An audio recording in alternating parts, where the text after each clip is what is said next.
अपघातात चालक व क्लीनरचा दुर्दैवी मृत्यू.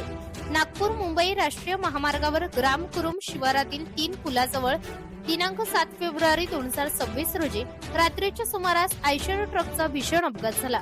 MH29BF6074 क्रमांकाचा ट्रक नागपूर येथून संभाजीनगरकडे लोखंडी पाईप घेऊन जात असताना अचानक चालकाचे वाहनावरील नियंत्रण सुटल्याने ट्रक रस्त्यावरील डिवायडरला ओलांडून विरुद्ध दिशेने पुलाजवळील खोल दरीत जाऊन पडला. अपघाताच्या धक्क्याने ट्रकमधील लोखंडी पाईप हे ट्रकच्या केबिन मध्ये जाऊन पडले व थेट चालक अनिसुद्दीन रफिक उद्दीन काझी व क्लीनर मोहम्मद रेहान मोहम्मद नजीम दोन्ही राहणार जोहर नगर बुलढाणा यांच्या अंगावर कोसळले. या गंभीर अपघातात दोघेही अत्यवस्थ जखमी होऊन जागीच ठार झाले. घटनेची माहिती मिळताच माना पोलीस यांनी तात्काळ घटनास्थळी धाव घेतली.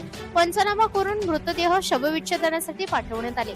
सदर अपघाताचा पुढील तपास माना पोलीस स्टेशनचे ठाणेदार गणेश नावकार यांच्या मार्गदर्शनाखाली पोलीस हवालदार दीपक सोळंके करीत आहेत.